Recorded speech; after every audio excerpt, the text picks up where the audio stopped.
ಬನ್ನಿ.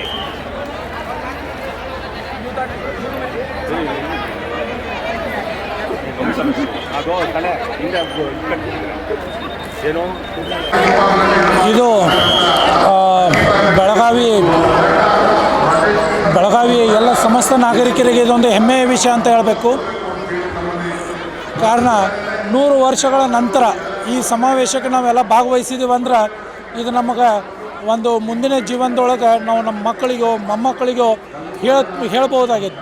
ಇದೊಂದು ಐತಿಹಾಸಿಕ ನಿರ್ಮಾಣ ಮಾಡ್ತಾ ಇರುವಂಥ ಒಂದು ಸಮಾವೇಶ.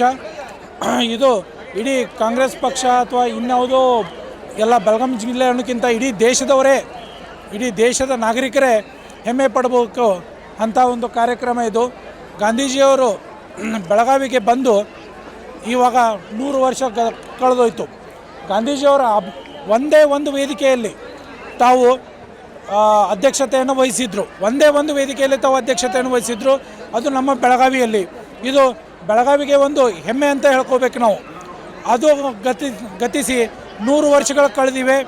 ಅದು ಆ 100 ವರ್ಷದ ಸಮಾವೇಶದಲ್ಲಿ ನಾವೆಲ್ಲ ಭಾಗಿಯಾಗಿದ್ದು ಇದು ನಮ್ಮ ಒಂದು ಭಾಗ್ಯ ಅಂತಲೇ ಹೇಳಬೇಕು ನಾವು. Thank you. ನಾನು ಕಿರಣ್ ಕರೋಶಿ ಅಂತ, ಸೇವಾದಳದ ರಾಜ್ಯ ಪ್ರಧಾನ ಕಾರ್ಯದರ್ಶಿ, ಕರ್ನಾಟಕ.